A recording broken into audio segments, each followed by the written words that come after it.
Boa noite, colegas. Um tema interessante que nós vamos abordar agora seria o projeto de lei do ministro Sérgio Moro, que tem um escopo de vedar a progressão de regime nos crimes dolosos contra a vida, sobretudo em relação ao homicídio qualificado, que se trata de crime hediondo, previsto no artigo 1º, inciso 1º da Lei 8.072 de 90. Esse projeto de lei é constitucional?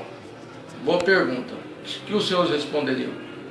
A melhor resposta para essa indicação, embora o ministro tenha a intenção de combater a impunidade, de garantir a justiça, promover um Brasil mais justo, não obstante a relevância desse argumento, se trata de um projeto de lei inconstitucional, porque viola o princípio da individualização da pena, previsto no artigo 5º, inciso 46 da Constituição Federal.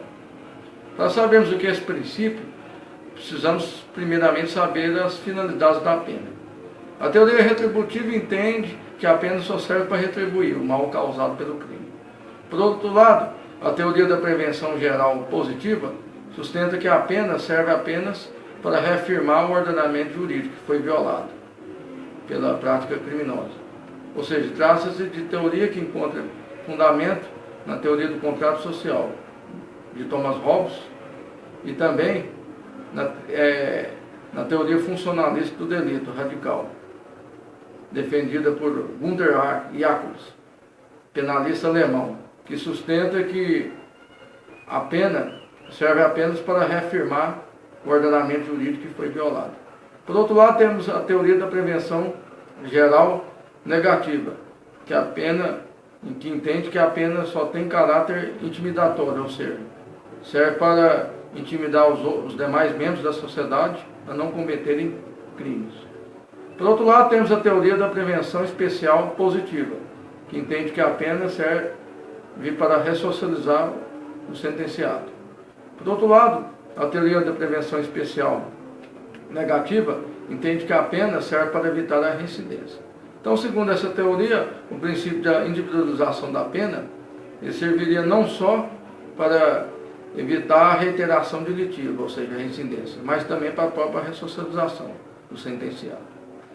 A individualização da pena também está prevista no artigo 33, parágrafo 2º e 3º do Código Penal, que entende que no caso do regime fechado, quando a pena privativa de liberdade for superior a 8 anos. Por outro lado, se a pena privativa de liberdade for inferior a 8 anos e superior a 4, e se o sentenciado não for reincidente, admite o regime semiaberto. De outra banda, o regime aberto se trata quando a pena for não exceder a 4 anos e o sentenciado não for reincidente. É importante considerar também que para a progressão do regime é considerado as condições como culpabilidade, personalidade, antecedentes, conduta social, consequência do crime, ou seja, requisitos usados para a dosimetria da pena, prevista no artigo 59, caput do Código Penal. Ademais, temos também as súmulas 718 e 719 do STF, que entende que o juiz não pode aplicar um regime mais gravoso, considerando apenas a gravidade em concreto do crime, ou então se não houver fundamentação idônea para tanto. Temos também a súmula 269 do STJ, que entende que, ainda que o sentenciado seja reincidente, se a pena não exceder a 4 anos, desde que as circunstâncias judiciais sejam favoráveis, o sentenciado poderá cumprir a pena no regime semiaberto.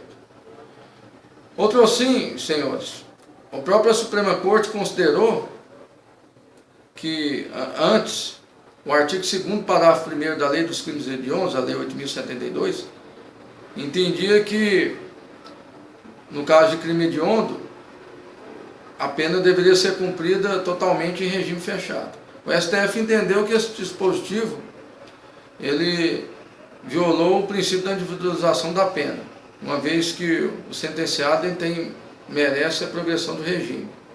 Ainda que no crime hediondo prevê 2/5 se o sentenciado tiver bons antecedentes ou 3/5 de cumprimento da pena se ele for reincidente. ou o cumprimento de 1/6 da pena, se não se tratar de crime hediondo. Portanto, o STF já possui jurisprudência consolidada que entende que a vedação da progressão de regime, ela viola o princípio constitucional da individualização da pena.